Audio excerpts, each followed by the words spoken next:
ಅಮೆರಿಕವು ಭಾರತದ ಮೇಲಿನ ಸುಂಕವನ್ನು ಶೇಕಡ 18ಕ್ಕೆ ಇಳಿಕೆ ಮಾಡಿದ ಹಿನ್ನೆಲೆ ಭಾರತ ಅಮೆರಿಕ ವ್ಯಾಪಾರ ಒಪ್ಪಂದದ ಬಗ್ಗೆ ಐತಿಹಾಸಿಕ ಘೋಷಣೆ ಹೊರಬಿದ್ದ ಹಿನ್ನೆಲೆ ಎನ್ಡಿಎ ಮೈತ್ರಿಕೂಟದ ಸಂಸದರು ಪ್ರಧಾನಿ ನರೇಂದ್ರ ಮೋದಿ ಅವರನ್ನ ಸನ್ಮಾನಿಸಿದ್ದಾರೆ. ಇನ್ನು ಸಂಸತ್ತಿನಲ್ಲಿ ನಡೆದ ಎನ್ಡಿಎ ಸಂಸದೀಯ ಪಕ್ಷದ ಸಭೆಯಲ್ಲಿ ಭಾರತ ಯುಎಸ್ ವ್ಯಾಪಾರ ಒಪ್ಪಂದ ಜಾರಿಯಾಗಿದ್ದಕ್ಕಾಗಿ ಪ್ರಧಾನಿ ಮೋದಿ ಅವರನ್ನ ಎನ್ಡಿಎ ಸಂಸದರು ಅಭಿನಂದಿಸಿದರು. ಇನ್ನು ರಾಷ್ಟ್ರಪತಿಗಳ ಭಾಷಣಕ್ಕೆ ಕೃತಜ್ಞತೆ ಸಲ್ಲಿಸುವ ನಿರ್ಣಯದ ಚರ್ಚೆಯನ್ನ ಲೋಕಸಭೆ ಮತ್ತು ರಾಜ್ಯಸಭೆ ಮುಂದುವರಿಸಲಿವೆ. ಈ ಹಿನ್ನೆಲೆ ಸದನದಲ್ಲಿ ಅನುಸರಿಸಬೇಕಾದ ಕಾರ್ಯತಂತ್ರದ ಕುರಿತು ಚರ್ಚಿಸಲು ಎನ್ಡಿಎ ಸಂಸದೀಯ ಸಭೆಯನ್ನ ಕರೆಯಲಾಗಿತ್ತು. ಈ ಸಭೆಯಲ್ಲಿ ಪ್ರಧಾನಿ ಮೋದಿ ಅವರಿಗೆ ಎನ್ಡಿಎ ಸಂಸದರು ಸನ್ಮಾನ ಮಾಡಿದ್ರು.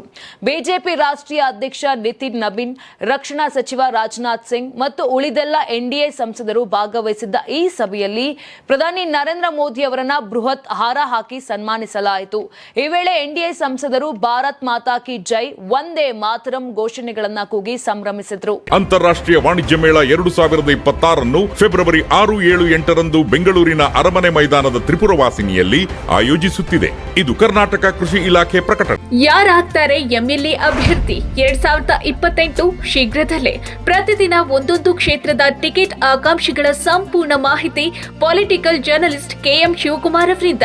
ಕರ್ನಾಟಕದ ನಂಬರ್ 1 ಡಿಜಿಟಲ್ ಮೀಡಿಯಾ ನಿಮ್ಮ ನೆಚ್ಚಿನ ಕರ್ನಾಟಕ ಟಿವಿಯಲ್ಲಿ ಮಾತ್ರ.